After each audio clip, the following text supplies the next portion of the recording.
Oke, kita akan lanjut. Kita punya pelajaran The Everlasting Covenant of Grace. Ini adalah bagian ketiga daripada pelajaran kita.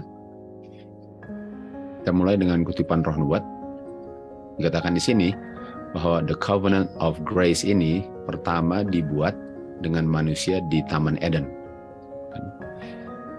Dan setelah jatuh, ada janji ilahi diberikan kepada Adam dan Hawa, di mana benih daripada wanita ini akan meremuk kepala daripada ular. Ini adalah dia punya janji, ya. Inilah janjinya. Kita tahu bahwa waktu Adam dan Hawa berdosa, dominion yang diberikan kepada Adam sekarang diambil alih oleh setan, sehingga setan menjadi kepala daripada dunia ini atau raja. Jadi janji Covenant of Grace ini, dengan kuasa grace ini, dominionnya akan dikembalikan kepada Adam, sehingga bumi ini akan dikembalikan kepada Adam dan keturunannya.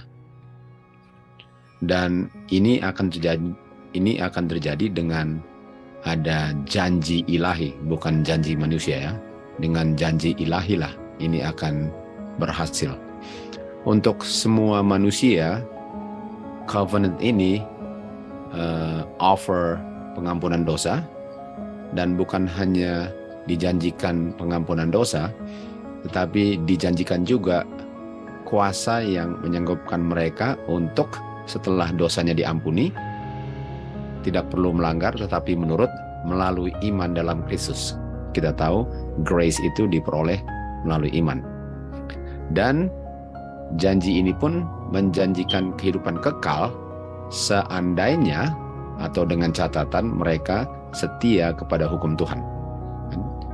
Jadi beginilah semua keturunan Adam dan Hawa waktu janji ini dibuat di Taman Eden menerima pengharapan keselamatan, yaitu ada janji yang menjanjikan dosa mereka diampuni dan kuasa yang menyanggupkan mereka untuk menurut 10 hukum, sehingga kalau mereka menurut 10 hukum, mereka akan memperoleh kehidupan kekal.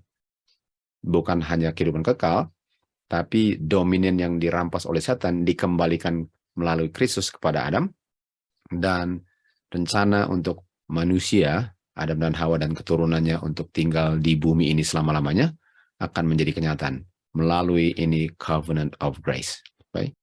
Jadi covenant-nya adalah janji Tuhan. Tuhan yang membuat janji. Okay?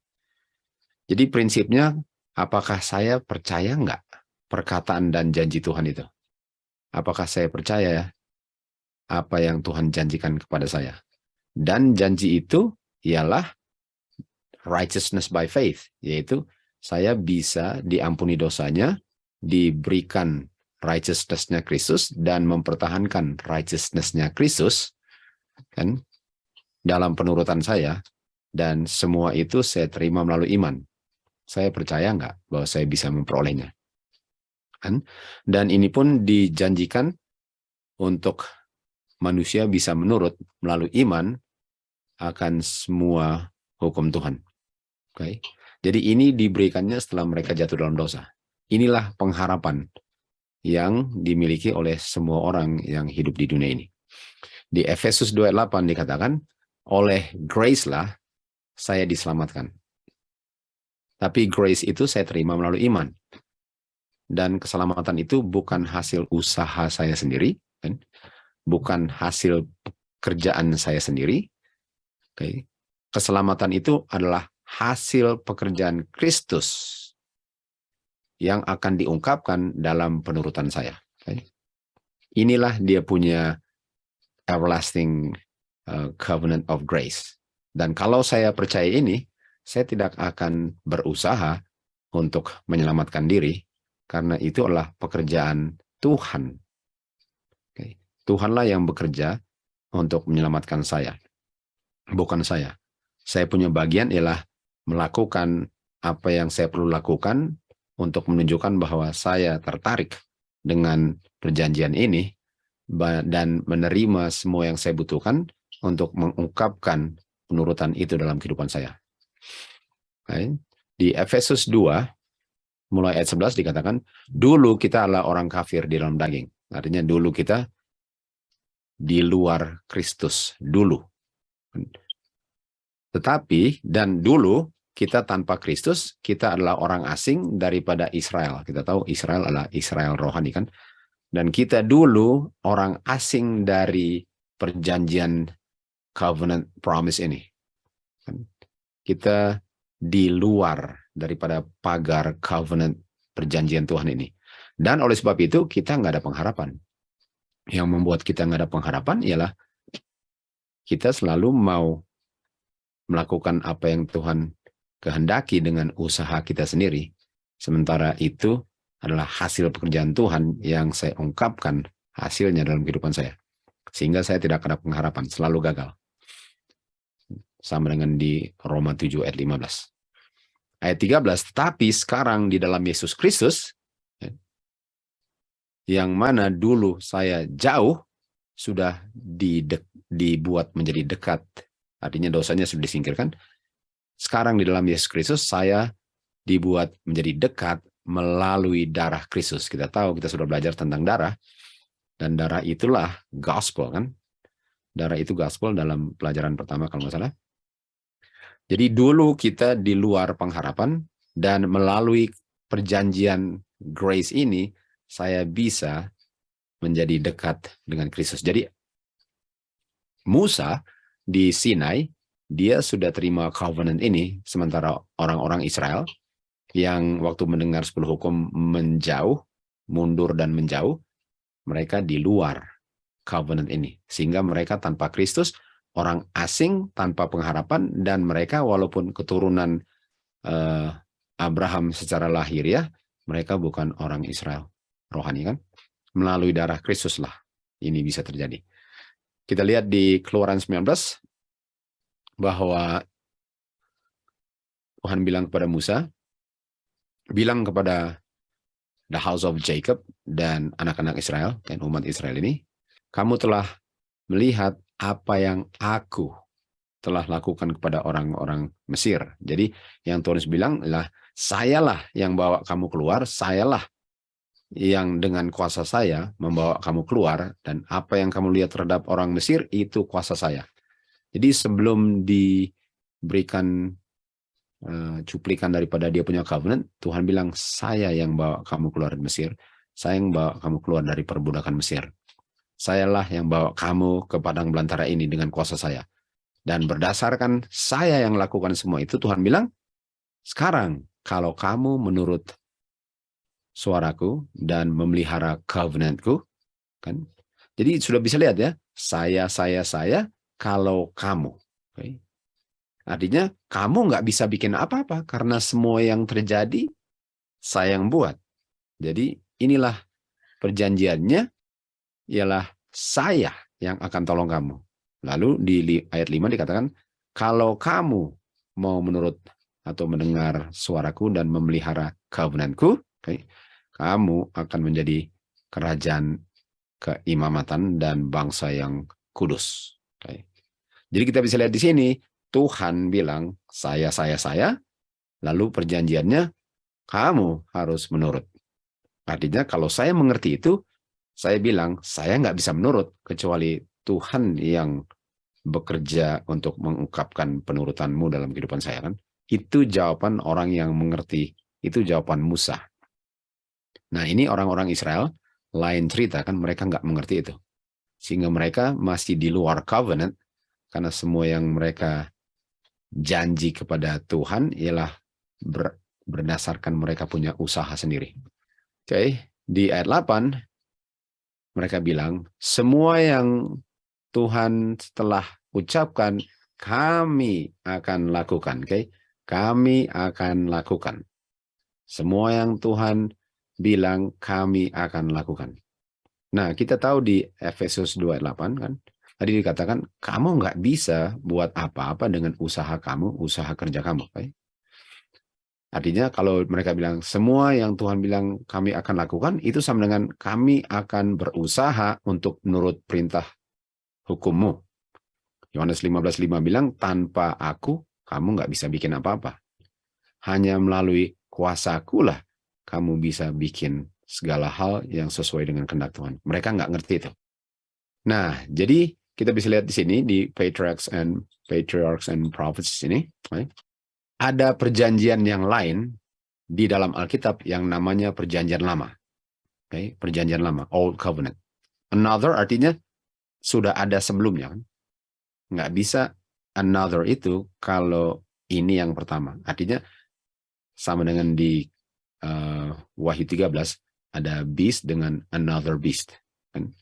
Kalau ini ada compact itu perjanjian, lalu ada another compact. Artinya harus ada perjanjian dulu sebelum ada perjanjian yang lain.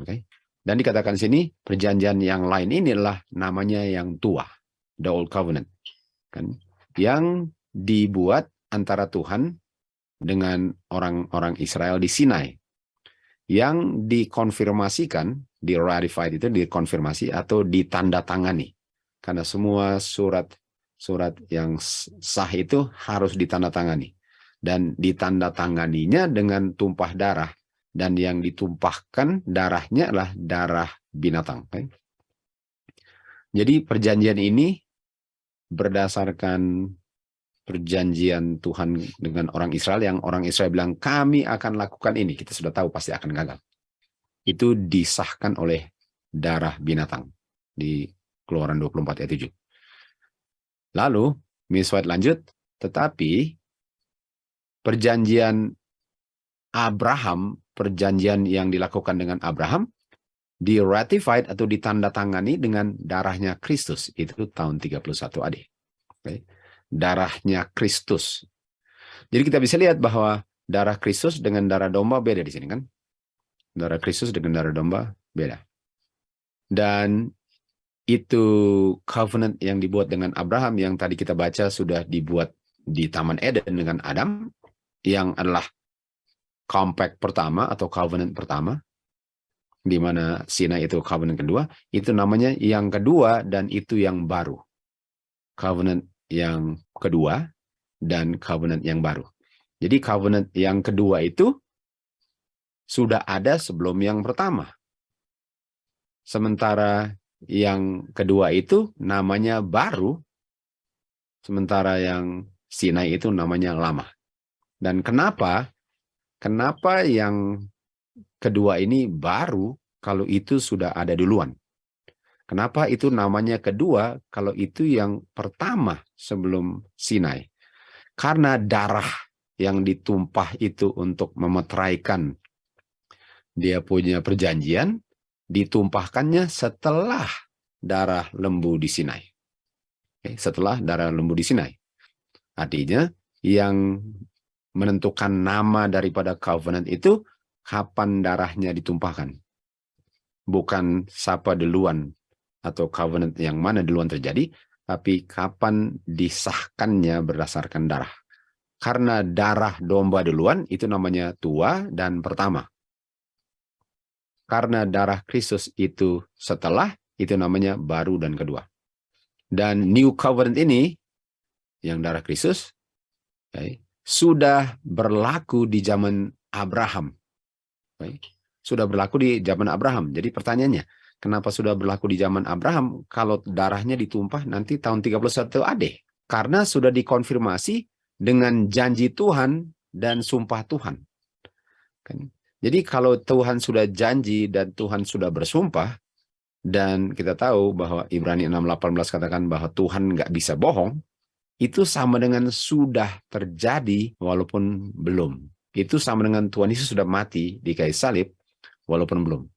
Itu sebabnya covenant yang dibuat dengan Adam itu, walaupun Tuhan Yesus belum mati, tapi sudah berlaku. Hanya namanya saja, dia punya nama saja, ditentukan dengan kapan darahnya, tapi mengenai berlakunya sudah berlaku di Taman Eden. Paling kurang waktu dosa masuk ya. Tetapi kalau, kita lanjut berikut, tetapi kalau covenant yang dengan Abraham ini, yang sebenarnya sudah dengan Adam, di dalamnya kita dapati janji penebusan.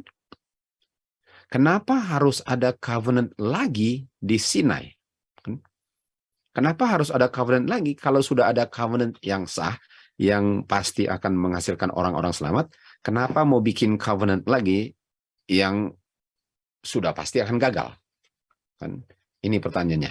Jadi dalam mereka punya perbudakan, orang-orang Israel ini sudah hilang pengetahuan tentang Tuhan dan sudah tidak mengerti prinsip-prinsip covenant Abraham yang sudah diberikan kepada Adam. Dan dengan membawa mereka keluar dari Mesir, Tuhan mau mengungkapkan dia punya kuasa dan dia punya mercy agar mereka bisa mencintai dan percaya akan Tuhan. Jadi karena mereka sudah lupa tentang ini new covenant, second covenant yang mulainya di Adam dan diteruskan ke Abraham, kan? Karena mereka sudah lupa prinsipnya, Tuhan bikin covenant lagi di Sinai, okay? Untuk mengungkapkan dia punya covenant yang dibuat dengan Adam dan Abraham, atau dia punya second atau new covenant. Jadi melalui old covenant ini, Tuhan punya tujuan ialah untuk mereka bisa lihat betapa mereka butuhkan covenant yang kedua atau yang baru ini. Dia bawa mereka ke Lautan Merah, di mana mereka dikejar orang-orang Mesir, dan mereka luput di mana nampaknya mustahil untuk luput, agar mereka bisa sadar akan mereka punya helplessness. Artinya waktu mereka dibawa keluar dari Mesir dan sudah dikepung oleh laut, gunung, dan Firaun, mereka rasa helpless sekali, sama sekali nggak bisa menolong diri sendiri. Dan karena mereka nggak bisa menolong diri sendiri, bukankah di situ kita lari ke Tuhan? Jadi setiap kali saya sadar bahwa saya nggak bisa bikin apa-apa, karena memang saya nggak bisa bikin apa-apa, persoalannya sebelumnya saya nggak sadar aja bahwa saya nggak bisa bikin apa-apa, Tuhan izinkan saya untuk berada dalam kondisi di mana saya akan menyadari akan hal itu, sehingga saya akan cari kepada Tuhan. Sama dengan diberikan covenant di Sinai, untuk bisa lihat bahwa kita nggak bisa menurut hukum Tuhan, buktinya kita bikin golden calf. Barulah mereka akan menghargai dia punya covenant yang dibuat mulai dengan Adam dan seterusnya. Jadi itulah sebabnya kenapa diberikan covenant di Sinai. Bukan berarti bahwa itu perlu untuk diberikan, karena sudah ada yang Abraham punya kan, tapi untuk menyadarkan mereka akan kebutuhan mereka untuk bergantung kepada Abrahamic covenant ini. Dan waktu mereka membutuhkan pertolongan di Lautan Merah, Tuhan datang dan meluputkan mereka.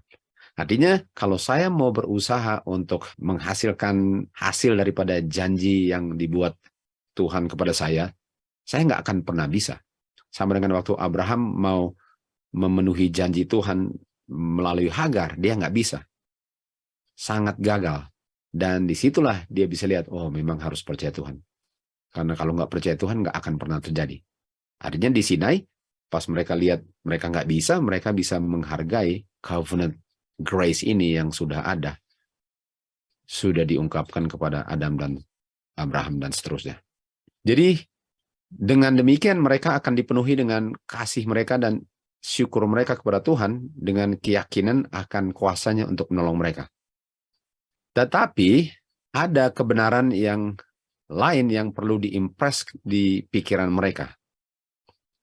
Mereka sekarang hidup di tengah orang-orang yang menyembah berhala dan korupsi dunia. Dan mereka tidak mengerti konsep kekudusan Bapa. Mereka nggak ngerti itu. Karena mereka sudah lama sekali tinggal di perbudakan Mesir sehingga mereka sudah lupa akan kekudusan Bapa. Dan mereka pun tidak sadar akan betapa kejinya dosa yang memenuhi hati mereka. Dan mereka pun tidak menyadari bahwa bukan main mereka punya tenaga sendiri, kekuatan mereka sendiri sangat tidak bisa untuk menurut hukum Tuhan. Sehingga mereka butuhkan juru selamat. Ini semua harus diajarkan kepada mereka melalui Tuhan membuat covenant di Sinai ini, yang pasti mereka akan gagal, lalu mereka sadar bahwa bukan main mereka butuhkan pertolongan dari Tuhan itu. Tuhan bawa mereka ke Sinai dan mengungkapkan kemuliaannya. Karakternya kan, dia berikan hukumnya kepada mereka. Dan janji berkat kalau mereka menurut. Keluaran 19 ayat 5 dan 6. Tetapi umat Tuhan ini tidak sadar akan penuhnya dosa daripada hati mereka, dan tanpa Kristus mustahil untuk memelihara hukum Tuhan. Dan oleh sebab itu mereka siap untuk membuat perjanjian dengan Tuhan. Semua yang Tuhan ucapkan kita akan lakukan. Kan? Mereka rasa bahwa mereka bisa menghasilkan mereka punya righteousness sendiri tanpa Tuhan. Dan mereka bilang, semua yang Tuhan telah bilang kita akan lakukan. Mereka sudah menyaksikan 10 hukum dikumandangkan dalam kedahsyatan di Keluaran 20. Dan gemetar mereka di hadapan gunung. Namun, beberapa minggu kemudian, mereka melanggar covenant yang mereka buat dengan Tuhan waktu mereka sembah itu lembu emas. Jadi mereka bisa lihat bahwa benar-benar kita punya janji itu sia-sia. Kita mau usaha, mau menurut, malahan sembah patung emas yang kita ukir sendiri melalui Harun. Jadi dengan mereka sadar, mudah-mudahan tujuannya ialah untuk mereka sadar. Sadar atau enggak, itu cerita lain ya. Tujuannya ini untuk membuat mereka sadar. Dengan mereka sadar, betapa seandainya mereka sadar bahwa mereka enggak bisa menolong diri sendiri dan memenuhi janji dengan usaha mereka sendiri, bukankah mereka akan menghargai sekali covenant selain mereka punya covenant dengan Tuhan, kan? Karena mereka punya covenant, mereka telah langgar. Jadi mereka mau sekali untuk menurut hukum Tuhan, berdasarkan semua yang Tuhan bilang kita akan lakukan, tapi mereka nggak sadar bahwa mereka nggak bisa. Kan? Dan melihat mereka punya hidup yang penuh dengan dosa dan betapa mereka membutuhkan pengampunan dosa setelah kegagalan covenant ini, mereka dibawa di dalam satu kondisi di mana sekarang mereka membutuhkan juru selamat yang bisa menyelamatkan mereka dari kondisi mereka. Dan juru selamat ini diungkapkan dalam Abrahamic Covenant ini. Atau dia punya New atau Second Covenant, kan? Yang mana juru selamat ini sudah dibayang-bayangi oleh korban-korban bakaran yang mereka perlu lakukan dalam bentuk seremonial. Jadi pertanyaannya, apakah covenant yang baru ini, yang kedua, yang sudah ada di Eden, waktu diberikan kepada Adam dan kepada Abraham ini, apakah juru selamat yang dijanjikan untuk menggantikan ketidakmampuan manusia untuk menolong dirinya, sudah ada dalam bentuk seremonial? Sudah ada. Sekarang dengan iman dan kasih mereka, mereka bisa dipersatukan kepada Tuhan sebagai juru selamat mereka dari perbudakan dosa. Sekarang, setelah mereka lihat kegagalan mereka dalam mereka punya covenant di Sinai, mereka siap untuk menghargai berkat daripada New Covenant.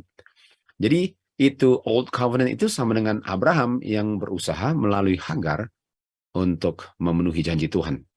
Dan waktu dia gagal, sekarang dia berharap sekali dengan Tuhanlah yang akan menggenapi janjinya sendiri kalau dia percaya. Oke, di Wahyu 1 ayat 17 dikatakan di sini, waktu Yohanes jatuh tersungkur seperti orang mati, dia dengar suara mengatakan, jangan takut, akulah yang awal dan akulah yang terakhir. Kita sudah tahu di TM 31 dikatakan, kamu nggak perlu takut akan masa depan, kecuali kamu lupa masa lampau bagaimana Tuhan menuntun kita. Artinya, Tuhan yang menuntun kita dulu adalah Tuhan yang sama yang menuntun kita sekarang dan nanti. Tapi kamu akan ragu dan takut, cemas akan masa depan, kalau kamu lupa bahwa Tuhanlah yang selama ini menuntun kamu. Karena Tuhan adalah yang dulu, sekarang, dan selama-lamanya, kan? Ibrani 13 ayat 8. Sejarah Israel kuno adalah ilustrasi atau kembarnya daripada sejarah orang-orang Advent. Di gerakan Advent ini, Tuhanlah yang sebagaimana Tuhan menuntun orang Israel dari Mesir, Tuhan pun menuntun orang-orang yang keluar dari masa kegelapan 1260 yang akhirnya menamakan dirinya Seventh Day Adventist, kan? Sejarah terulang kembali. Namun, kita tahu bahwa mereka harus mengembara di padang belantara untuk 40 tahun lamanya, karena mereka nggak bisa lihat juru selamat mereka melalui dia punya korban-korban, kan? Jadi waktu Tuhan berikan mereka ceremonial law, yang adalah bagian daripada Abrahamic Covenant, mereka nggak bisa lihat juru selamat mereka. Padahal itulah sebabnya diberikan supaya mereka bisa melihat juru selamat mereka, kan? Itulah sebabnya. Dan kalau saya nggak bisa lihat juru selamat saya dalam ceremonial law, tentu saja waktu Tuhan Yesus datang saya akan tolak dan pakukan. Dan itu sebabnya mereka harus putar padang belantara untuk 40 tahun. Dan demikian juga kalau umat Tuhan yang keluar dari masa kegelapan ini setia untuk dituntun Tuhan dengan kuasa Tuhan, mereka sudah bisa lihat keselamatan atau mereka sudah bisa lihat kedatangan Tuhan Yesus kedua kali di awan-awan. Jadi persoalannya dengan umat Tuhan sekarang sama dengan apa yang terjadi di zaman Israel. Berusaha tanpa pertolongan Tuhan. Betul, saya ada bagian usaha saya. Dan usaha saya itu ialah untuk belajar, untuk mengetahui, untuk menyelidiki, untuk menggali. Tapi kuasanya itulah kuasa Tuhan yang bekerja dalam saya untuk mengungkapkan penurutan saya akan 10 hukum Tuhan. Dan itu terulang kembali, sehingga sekarang kita belum masuk kerajaan surga. Seandainya mereka setia dan tidak mengulang sejarah Israel, kita sudah masuk kerajaan surga. Bukan kita ya, karena bisa saja kita nggak masuk, karena kita nggak pernah lahir.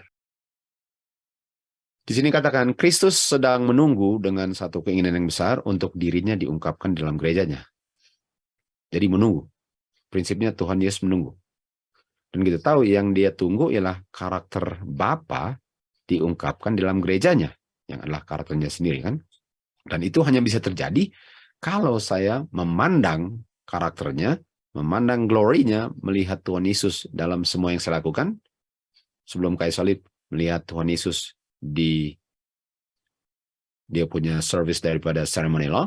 Untuk sekarang saya, semua yang saya lakukan, termasuk visi itu, saya lihat Tuhan Yesus punya kebaikan. Dia punya judgment Tuhan terhadap anaknya, dan mercy-nya kepada saya. Itulah yang saya lihat, sehingga karakter saya, 2 Korintus 3:18, akan dirubahkan sesuai dengan karakter Bapa, dan waktu karakternya dengan sempurna direproduce dalam gerejanya, baru dia datang. Artinya, Tuhan Yesus nggak datang setelah 1888. Kenapa? Karena mereka nggak bisa lihat karakter Bapa yang diungkapkan dalam hukumnya, dan hukumnya itu ada diungkapkan dalam ceremonial law, dan mereka nggak bisa lihat karakter Bapa dalam ceremonial law, sehingga mereka nggak pernah bisa Kristus nggak pernah akan bisa perfectly reproduce karakternya kalau mereka nggak bisa lihat karakternya.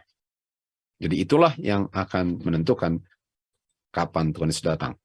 Bukan kehendak Bapa lah bahwa Israel akan mengembara di padang belantara untuk 40 tahun. Dia ingin untuk menuntun mereka langsung ke tanah Kanaan, dan dia ingin untuk mereka menjadi bangsa yang kudus dan orang-orang yang bersukacita di tanah yang dia sudah janjikan. Walaupun ini bukan yang dijanjikan pada Abraham, tapi sementara, kan. Mereka nggak bisa masuk karena mereka tidak percaya, mereka murtad, mereka tinggalkan kebenaran, dan banyak dibinasakan di padang belantara. Dan orang lainlah yang dibangkitkan untuk meneruskan perjalanan ke tanah perjanjian. Demikian juga bukan kehendak Bapa bahwa kedatangan Kristus harus di-delay atau ditunda, dan umat Tuhan harus lebih lama lagi tinggal di dunia penuh dengan dosa dengan penderitaan ini. Tetapi karena tidak percaya, sama dengan orang-orang Israel, itulah yang memisahkan kita dari Tuhan. Dan mereka nggak mau melakukan pekerjaan yang ditetapkan Tuhan bagi mereka untuk dilakukan.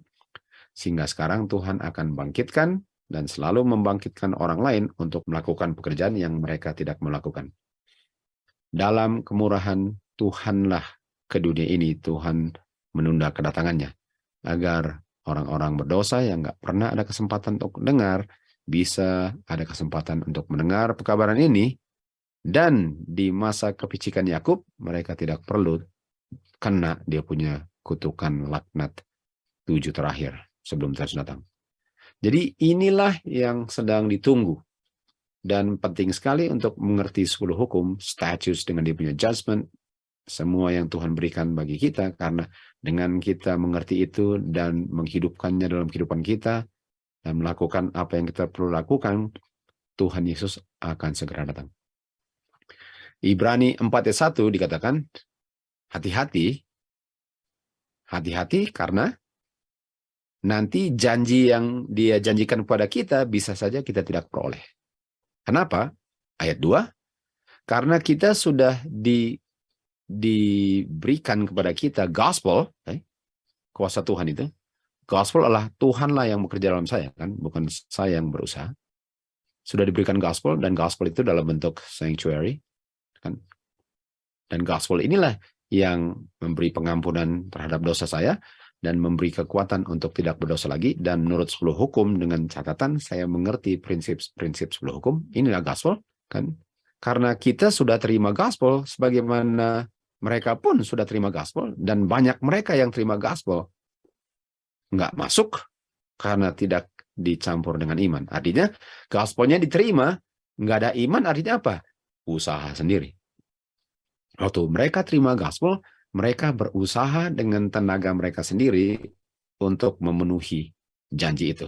Dan di akhir zaman juga, hati-hati. Walaupun saya tahu apa itu gospel, tapi kalau saya berusaha untuk berbuat baik, saya berusaha untuk nggak marah, saya berusaha untuk nggak cemburu, itu usaha saya. Walaupun saya tahu gospel, kalau bukan Kristuslah yang hidup dalam saya pun akan ketinggalan di luar pintu waktu semua umat Tuhan sudah masuk tanah perjanjian.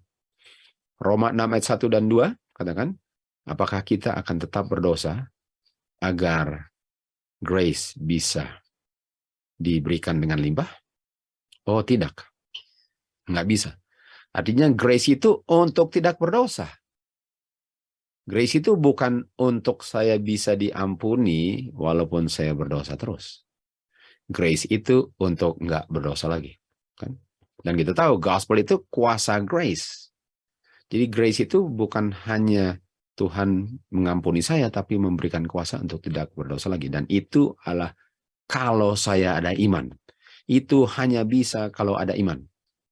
Bagaimana kamu bisa dikuasai dosa lagi kalau kamu sudah dibebaskan dari dosa oleh grace?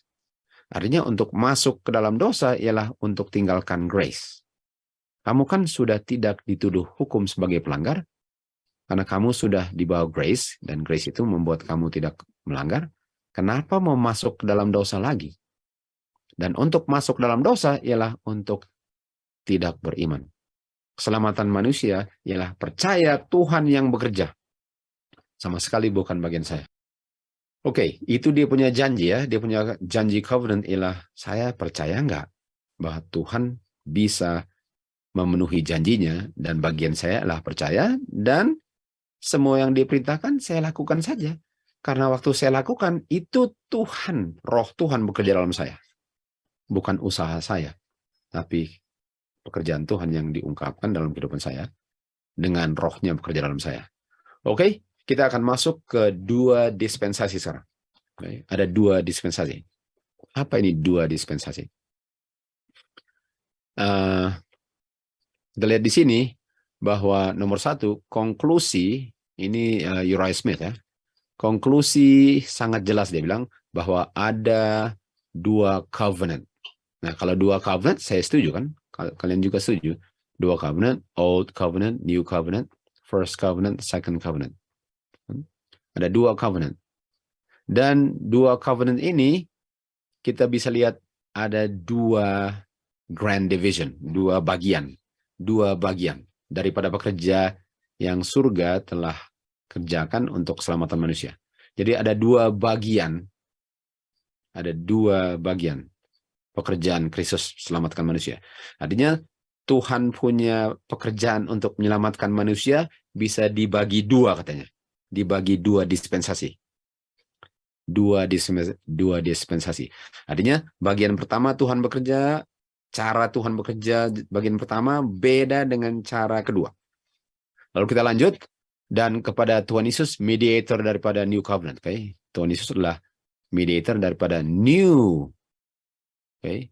Kita tahu New Covenant. Kita tahu kan tadi New atau the second. Lalu dikatakan, kita sekarang datang ke Tuhan Yesus, mediator yang sesungguhnya, bukan kepada imam-imam di dispensasi sebelumnya. Jadi dia bilang ialah ada dua dispensasi, dan dua dispensasi ini ialah satu diikuti yang lain. Artinya dispensasi pertama imamnya adalah imam-imam dunia. Dispensasi kedua dia punya imam adalah Tuhan Yesus. Okay. Di mana perpisahannya antara dua dispensasi ini? Uriah Smith bilang. Jadi sekali lagi, New Covenant itu setelah dispensasi sebelumnya. Artinya dia bilang Old Covenant itu di belakang, itu imamnya adalah manusia. Dan setelah itu, New Covenant, imamnya Tuhan Yesus. Jadi itulah urutannya. Kita lanjut.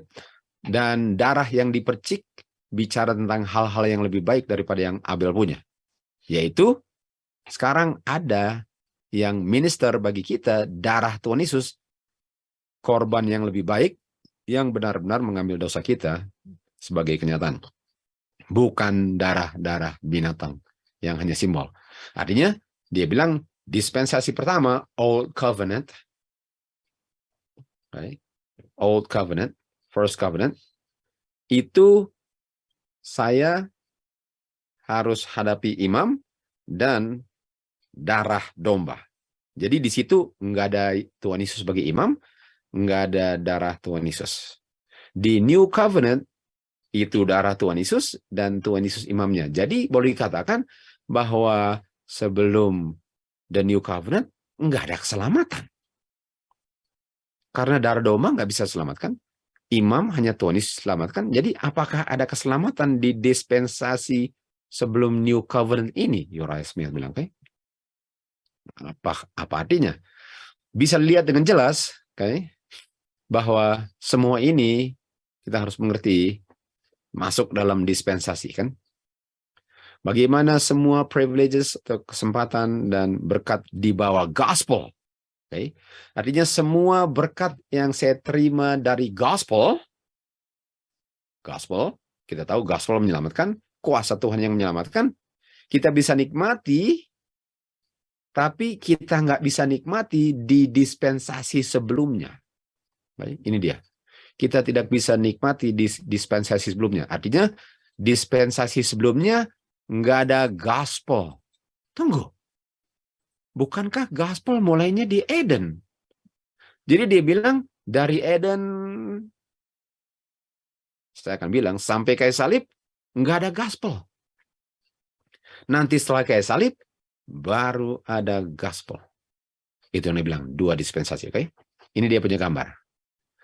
Oke, ini pre-gospel dispensation, artinya dispensasi sebelum Injil, dan ini namanya former dispensation. Ini Old Covenant, dan kita di bawah hukum. Okay. Dosa akan menguasai kamu karena kamu di bawah hukum. Setelah kayu salib, gospel dispensation, the latter dispensation, the new covenant, kita di bawah grace. Kamu nggak bisa di bawah dosa. Sin have no dominion of you. Dosa nggak ada kuasa di atas kamu karena kamu tidak di bawah hukum. Ini dia punya prinsip. Jadi Uriah Smith punya covenant dibagi dua. Dispensasi pertama, dispensasi kedua. Dan yang sebelumnya ini kiri, ini hukum. Artinya hukumnya dipakukan di kayu salib karena diganti dengan grace. Bisa lihat.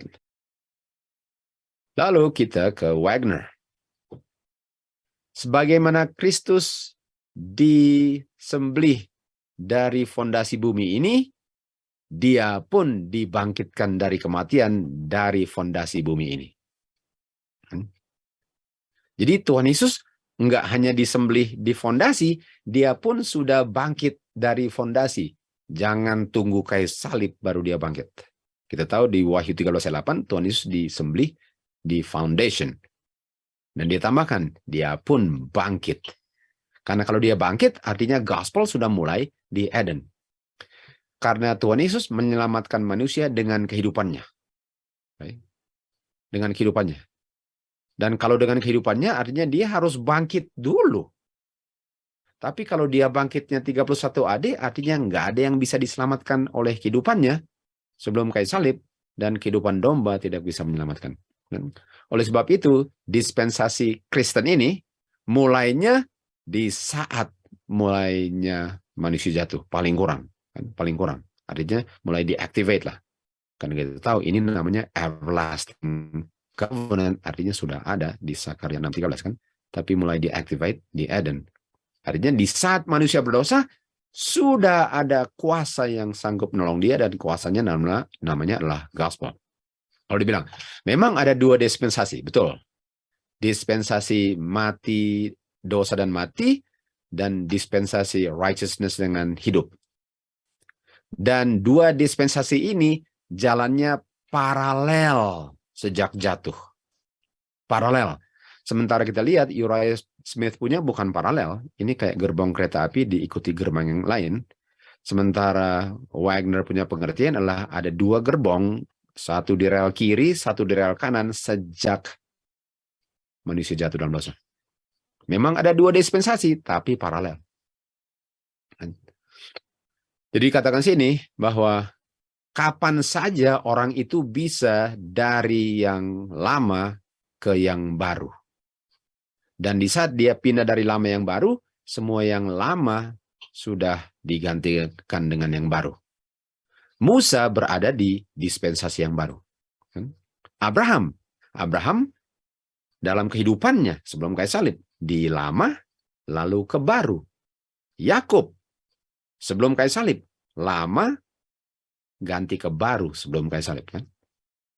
Jadi bagaimana orang bisa bertobat dan diselamatkan kalau dispensasinya seperti itu, seperti dispensasinya daripada Uriah Smith kan. Kenyataan yang sederhana ialah, yang semua harus ingat ialah, nggak ada orang bisa diberkati sekarang untuk melakukan apa yang membuat dia dibawa ke bawah hukuman Tuhan, untuk kutukan Tuhan. Artinya, sekali lagi, nggak ada orang bisa diberkati sekarang, kalau dia bikin sesuatu yang membuat dia dikutuk. Tuhan punya kehendak itu selalu sama. Kalau dia bilang ini kutukan, nggak ada selain dosa. Artinya kalau orang dikutuk itu karena dosa. Dan nggak ada yang pernah dikutuk selain untuk dosa. Artinya kapan saja ada dosa, kapan saja bisa diberkati. Jadi nggak bisa untuk sebelum kayu salib itu kutuk semua.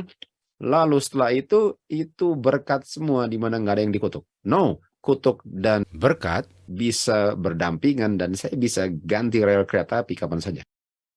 Bapa tidak pernah berubah, standar benar dan salah selalu sama. Kan?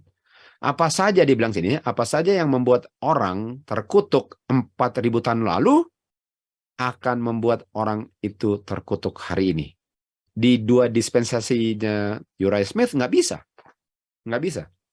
Sementara Wagner bilang, kamu bisa terkutuk dulu, dan kutukan dulu itu bisa berlaku sekarang. Kamu bisa diberkati dulu, dan berkat itu bisa berlaku sekarang. Artinya ada dua dispensasi yang paralel, dari mulai probation sampai tutup probation. Dari Kejadian 3 ayat 6 sampai Daniel 12 ayat 1, dua dispensasi paralel kan. Di mana saja kamu dapatkan kutukan untuk orang berbuat sesuatu, jaminlah kan bahwa hal itu akan selalu dan selama-lamanya perlu dihindari oleh manusia. Artinya jangan bilang, oh kalau di sini nggak akan ada kutukan lagi, karena kita sudah didispensasi berkat. Dan kalau dulu Jangan harap diberkati kalau kita didispensasi kutuk. Itu Uriah Smith punya, bukan surga punya. Galatia 3 ayat 10 katakan, sebanyak mana orang berusaha untuk melakukan hukum, semua dikutuk. Dan terkutuklah semua orang yang tidak tetap untuk melakukan semua yang tertulis dalam buku. Jadi dibilang sini ya, kalau kamu tidak melakukan hukum, kapan saja kamu terkutuk di saat kamu nggak lakukannya. Nggak bisa setelah kayak salib, saya nggak terus dalam dalam hukum Tuhan, tapi tidak terkutuk karena saya didispensasi berkat. Jadi sudah bisa lihat betapa bedanya ini prinsip covenant ini ya. Jadi kalau mereka nggak bisa lihat gospel dulu, akhirnya dispensasinya menjadi seperti gini. Makanya kita bisa lihat bahwa keselamatan itu kan kita butuhkan apa? Kita butuhkan feast kan untuk selamat. Dan apakah feast ada sebelum kayu salib? Ada. Apakah harus ada setelah kayu salib? Ada. Karena itu soal kehidupan kan? Itu soal kehidupan. Jadi nggak bisa bilang dulu itu hanya berlaku sampai kayu salib dan semua yang dilakukan dulu nggak berlaku lagi. Makanya mereka bilang kita nggak perlu bikin feast lagi. Itu kan dulu. Kalau mau selamat itu harus bikin feast dulu. Sekarang kalau mau selamat nggak perlu bikin feast karena kita sudah masuk dispensasi yang baru, the new covenant. Kita harus tahu misalnya bilang bahwa dia Smith, dia sebaiknya bilang roh Tuhan itu roh setan. Jadi ini ajaran setan untuk bilang itu. Untuk bilang bahwa feast yang dilakukan dulu itu memang berlaku dulu. Tapi kita kan sudah di dispensasi baru. Ini kan sudah the new covenant. Kita nggak perlu lakukan semua yang terjadi sebelum kayu salib. Kan? Padahal yang nggak dilakukan adalah bunuh domba. Karena domba sudah dipakukan. Tapi semuanya dibuang. Dunia telah diberikan kepada Kristus. Dipercayakan kepada Kristus, committed ya. Dan melalui dialah semua berkat dari Bapa diberikan kepada manusia. Tuhan Yesus, lihat ini. Tuhan Yesus, misal tulis, Tuhan Yesus adalah juru selamat sebelum dan setelah dia jadi manusia. Artinya sudah ada gospel dong. Matius 1:21 sudah berlaku sebelum dan setelah kayu salib. Di saat ada dosa, langsung ada juru selamat, gospel. Dia memberikan terang dan kehidupan bagi semua orang. Artinya ini kita bisa lihat ada orang hilang, Kain dan Abel, dua dispensasi. Sebelum kayu salib, Kain dan Abel. Setelah kayu salib, prinsip Kain dan Abel. Esau dan Yakub. Sebelum kayu salib, prinsipnya setelah kayu salib. Kan? Selalu paralel. Bukan dibagi dua. Kristus katakan di Signs of the Times, saya akan memikul ganjaran pelanggaran Adam. Di Eden, Injil pertama dikabarkan. Waktu Tuhan bilang, saya bukan kamu. Saya akan put enmity, kebencian antara kamu dan wanita. Dibicara kepada setan. Saya bukan kamu. Dan inilah spiritual. Spiritual artinya hanya roh Tuhanlah yang bisa bekerja. Bukan natural atau lahiriah. Jadi gospel pertama sudah dikabarkan di Eden. Kenapa dibilang sebelum kayu salib nggak ada gospel? Kok bisa nggak ada gospel sebelum kayu salib? Kan? Di saat ada dosa, langsung ada juru selamat. Kristus mengetahui bahwa dia harus menderita dan menjadi pengganti manusia. Di saat Adam berdosa, anak Bapa langsung mempersembahkan dirinya menjadi satu kepastian bagi orang berdosa dengan kuasa yang sama sebelum dan setelah kayu salib. Tuhan Yesus punya kesanggupan untuk selamatkan bukan hanya ada setelah kayu salib, Tuhan Yesus punya kesanggupan untuk menyelamatkan selalu ada sebelum dan setelah, nggak ada bedanya. Jadi walaupun Tuhan Yesus belum mati di kayu salib, belum jadi manusia, kuasanya untuk menyelamatkan sama dengan setelah dia mati di kayu salib. Sementara dua dispensasi ini, yang setelah dan sebelum kayu salib, bilang kuasanya nanti ada setelah dia mati di kayu salib. Dan sebelumnya enggak. Dan dia bisa menahan ancaman kematian kekal yang dijatuhkan kepada orang yang berdosa sebagaimana seakan-akan dia sudah mati di kayu salib, atau sebagaimana waktu dia mati di kayu salib. Jadi kuasa Tuhan Yesus sebelum mati dan setelah mati nggak ada bedanya.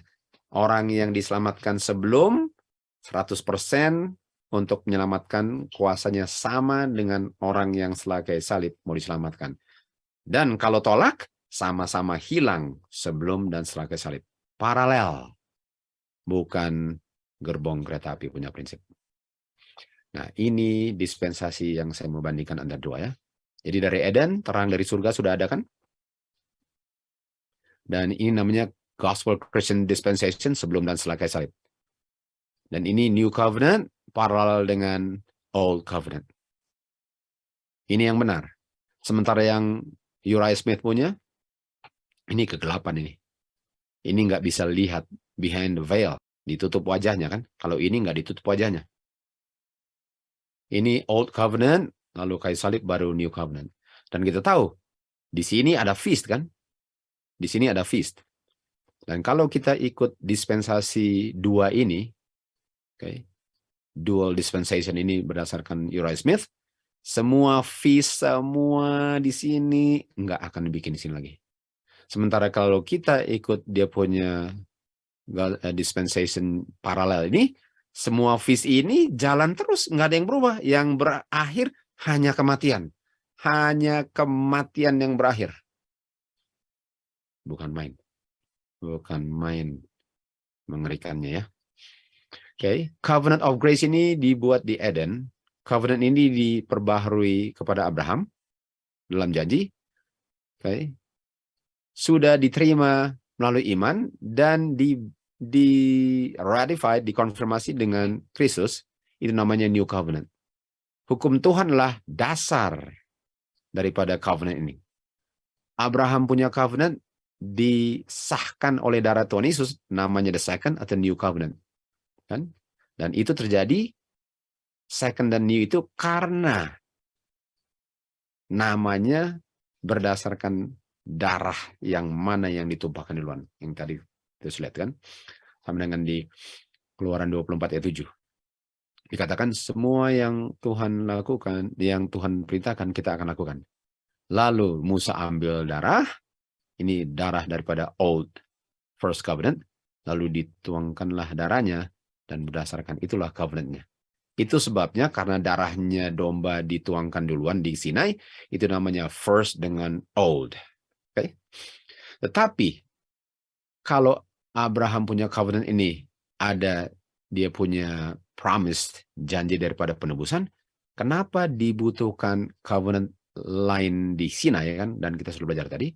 Kenapa? Supaya mereka sadar betapa mereka butuhkan covenant yang pertama, karena yang kedua ini berdasarkan mereka punya usaha sendiri. Mereka punya usaha sendiri. Dan Tuhan izinkan mereka buat covenant ini supaya mereka sadar betapa sia-sianya mereka punya janji. Walaupun mereka mungkin jujur, tapi jujur dalam kesalahan nggak ada gunanya. Di saat Adam jatuh dalam dosa di Eden, Tuhan langsung menjadi penggantinya dengan kuasa as much power. Seperti sebagaimana waktu dia mati di kayu salib, kuasanya sama sebelum kayu salib dan setelah kayu salib untuk menjamin keselamatan bagi semua Adam, Hawa, dan keturunannya. Tidak ada bedanya. Rencana keselamatan sudah ada. Jadi ada dua macam hukum. Bedanya ada dua macam hukum. Dan satu hukum itu menunjukkan tentang gospel dalam bentuk simbol. Dan yang seremonial yang dimana ujungnya itu kematian, nggak perlu lagi karena Tuhan sudah mati. Tapi diganti dengan apa? Diganti dengan kita mengingat kembali akan kebaikan Tuhan melalui makan dan minum yang melambangkan dia punya tubuh dan dia punya darah. Tapi kuasa untuk menyelamatkan di sebelum kayu salib nggak ada bedanya dengan kuasa yang menyelamatkan setelah kayu salib. Lalu dikatakan di sini, Petrus membuka mulutnya, dia bilang apa? God is no respecter of person. Di dua dispensasi, masa Tuhan bilang, well, kamu di sini harus berusaha lebih sedikit ya. Soalnya saya punya anak belum mati, jadi berusahalah. Bukankah usaha apapun akan gagal? Kenapa mau harapkan mereka berusaha dan bukan pilihan mereka untuk lahir di situ? Tapi sorry, kamu lahir di sini ya bagaimana mau selamat? Padahal Elia, Enok, Musa sudah masuk surga di dispensasi yang katanya usaha sendiri. God is no respecter of person. Nggak ada bedanya. Nggak ada bedanya. Dalam perbudakan, umat Israel sudah kehilangan pengetahuan tentang God, dan prinsip-prinsip daripada covenant-nya Abraham mereka sudah lupa. Dengan membawa mereka keluar dari Mesir, Tuhan mau mengungkapkan dia punya kuasa. Dan dia punya kuasa ini kapan? Sebelum kayu salib. Ini kan, dia mau kasih tunjuk dia punya kuasa. Apakah kuasanya setelah kayu salib? No, kuasanya sebelum kayu salib di Sinai. Ini Sinai. Dan inilah covenant-nya Abraham di Sinai. Inilah yang dibilang New Covenant dan sudah ada sebelum kayu salib. Dan dia punya mercy. Mereka punya pikiran sudah dibutakan dengan perbudakan dan kekafiran sehingga mereka tidak bisa menghargai fully prinsip-prinsip hukum. Jadi setelah mereka lihat mereka gagal dalam mereka punya usaha untuk menurut hukum Tuhan, Tuhan berikan apa? Tuhan berikan prinsip-prinsip 10 hukum yang akan membuat mereka mengerti prinsip 10 hukum more fully. Dan ini adalah judgment dan statutes. Jadi setelah mereka sadar mereka nggak bisa menurut, mereka sekarang perlu menurut 10 hukum kan? Tapi sebelum menurut 10 hukum, mereka harus mengerti dulu prinsip 10 hukum. Makanya diberikan, setelah mereka lihat betapa sia-sianya mereka punya covenant, sekarang mereka menurut 10 hukum, tapi 10 hukum dijelaskan melalui Law of Moses, dan waktu mereka mengerti, bukan main. Siapa yang perlu hilang setelah itu? Dan Law of Moses itu yang terdiri daripada judgment dengan statutes inilah yang menolong mereka mengerti 10 hukum sebagai dasar untuk menerima janji Tuhan yang dijanjikan kepada mereka. Dan salah satu daripada dia punya statutes apa? Yearly feast. Feast diberikan, apakah feast itu bagian daripada New Covenant? Ya, Moses kept the feast. Kan? Moses kept the feast, kita akan lihat. Moses kept the feast. Dan dia di sebelum kayu salib, dan itu New Covenant. Makanya mereka bilang, itu feast nggak ada gunanya, karena itu Old Covenant. Ini hukum ini dicatat oleh Musa untuk mengilustrasikan prinsip 10 hukum, agar mereka tidak berdosa. Nah, ini mereka punya perbudakan di Mesir. Mereka tidak kenal Tuhan lagi, prinsip 10 hukum mereka tidak tahu, yang adalah prinsip-prinsip judgment, diberikan untuk mengilustrasikan dan menjaga 10 hukum untuk tidak dilanggar. Dengan statutes melakukan hal yang sama juga, karena mereka sudah tidak kenal Tuhan melalui hukumnya. Karena mereka sudah kehilangan pengetahuan prinsip daripada New Covenant of Grace, yaitu janji penebusan adalah Tuhan yang bekerja. Ini yang menyebabkan mereka perlu diberikan dia punya covenant di Sinai agar mereka sadar bahwa mereka punya covenant ini sia-sia, jangan berusaha sendiri. Tetapi ada sesuatu yang lain yang ingin untuk diimpress dalam pikiran mereka. Apa itu? Mereka nggak ngerti Tuhan itu kudusnya bukan main. Dan betapa berdosanya mereka. Dan betapa mereka nggak sanggupnya untuk melakukan apa-apa untuk keselamatan mereka. Untuk bisa menurut 10 hukum, mereka butuhkan juru selamat. Nah, jadi lihat sini. Sementara mereka nggak kenal Tuhan, lalu mereka mau coba selamat sendiri. Artinya kalau mereka mau berusaha untuk selamat sendiri, semua yang Tuhan bilang kita akan bikin, itu Old Covenant. Mereka nggak butuhkan juru selamat. Tuhan sengaja kasih ini supaya mereka sadar betapa mereka butuhkan juru selamat. Dan Tuhan kasih tunjuk kuasa juru selamat dan mercy-nya yang sanggup untuk menolong mereka. Jadi Tuhan berikan ini karena Tuhan mencintai mereka. Tuhan berikan ini karena Tuhan mencintai kita untuk tidak binasa. Bagaimana mereka keluar dari Mesir, kita pun keluar dari dunia Babylon. Dan kita butuhkan ini. Di Babylon kita nggak tahu ini. Di Mesir mereka nggak tahu ini. Mereka keluar dari Mesir bingung-bingung. Umat Tuhan keluar dari Babylon perlu diarahkan. Dan yang diberikan adalah 10 hukum dengan dia punya law of Moses untuk bisa membuat umat Tuhan mengerti agar bisa masuk tanah yang sudah dijanjikan kepada siapa saja yang mau menerima covenant ini. Ini Old Covenant. Mereka dibawa ke Sinai, diungkapkan kemuliaan Tuhan. Lalu dia berikan hukumnya dengan janji berkat kalau kamu menurut. Mereka nggak sadar betapa berdosanya mereka dan mustahil bagi mereka untuk menurut 10 hukum. Mereka nggak tahu itu. Dan mereka bilang apa? Oh ya, mari kita terima janjinya mari kita terima dia punya persetujuan dan kita akan bisa. Kita akan berusaha untuk menurut. Mereka nggak sadar bahwa mereka nggak bisa. Mereka nggak sadar kondisi mereka. Semua yang Tuhan perintahkan kita akan lakukan. Mereka telah melihat betapa dahsyatnya apa yang mereka lihat waktu Tuhan mengumandangkan hukumnya di Bukit Sinai. Mereka gemetar. Waktu gemetar, mereka nggak sadar bahwa gemetar itu karena mereka penuh dengan dosa.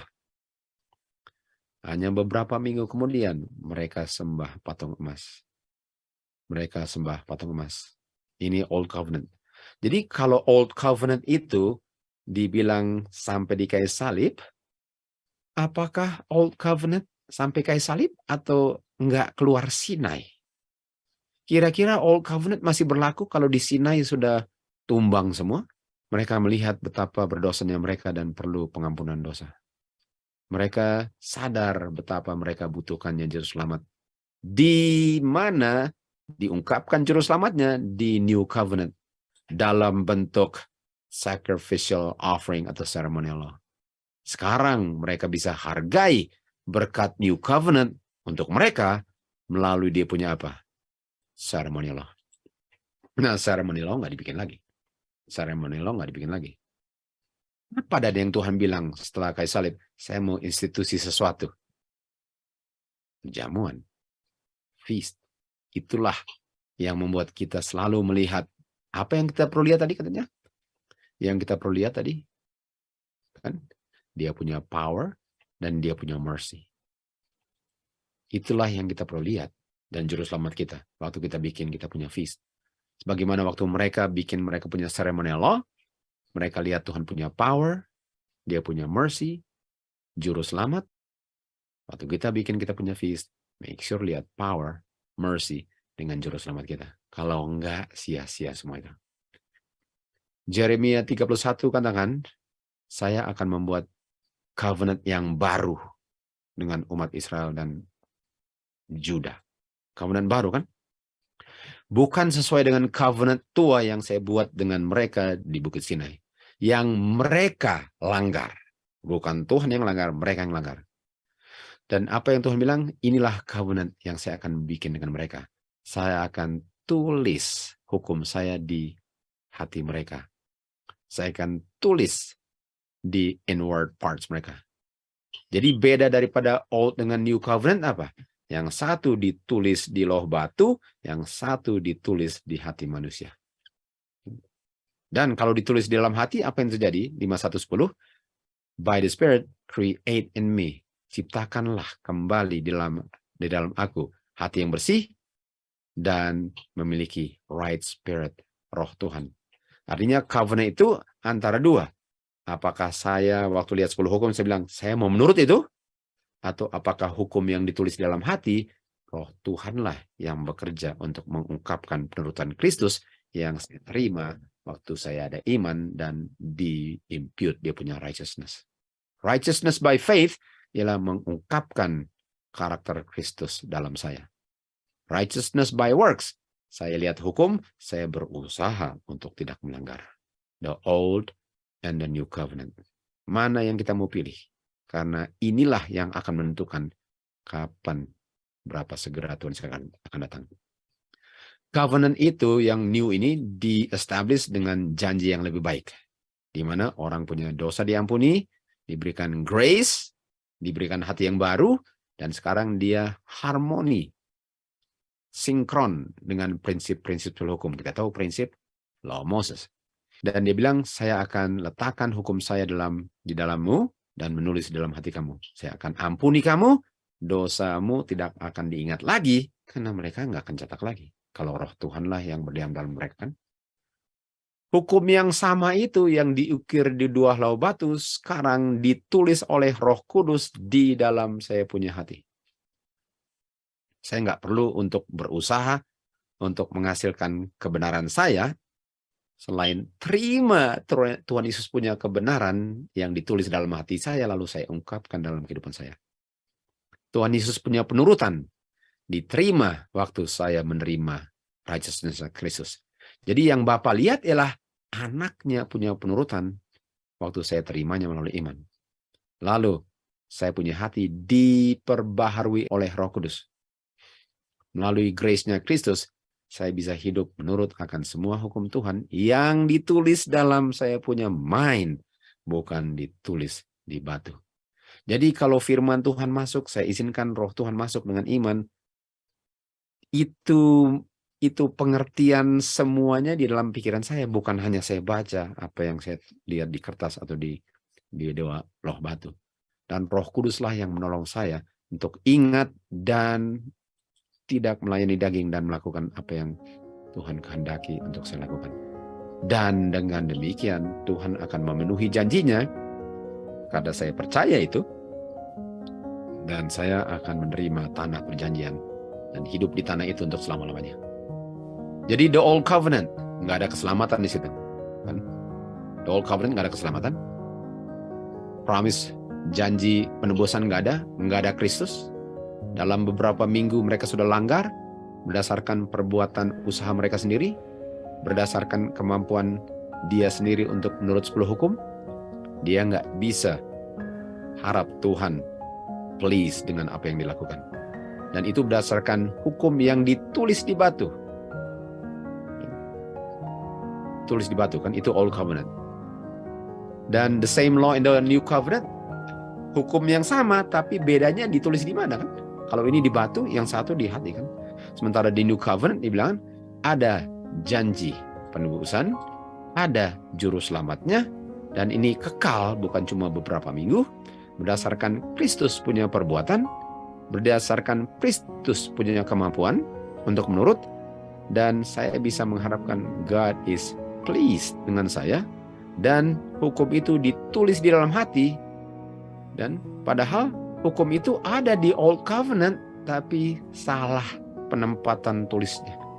Jadi semoga kita bisa mengerti bahwa sejak Adam berdosa sampai detik terakhir sebelum Daniel 21, the New Covenant selalu enforce, siap untuk menolong siapa saja yang percaya akan janjinya. Setan berusaha untuk memisahkan dua rel kereta api sejak manusia jatuh dalam dosa. Dia pisah sebelum kayu salib dan setelah kayu salib. Sehingga semua yang baik sebelum kayu salib itu, yang selalu harusnya ada di setelah kayu salib, dibuang. Lalu kita hanya harap dari grace saja. Dan kalau berdosa, kan berdasarkan grace. Jadi semoga semua kalian yang mempelajari pelajaran ini bisa benefit dari pelajaran ini. Kalau belum mengerti, ulang-ulang, nonton berkali-kali, karena ini benar-benar adalah kita punya keselamatan. Jadi sampai sini dulu kita punya part ketiga, satu part lagi part keempat, sampai kita ketemu di pelajaran berikutnya.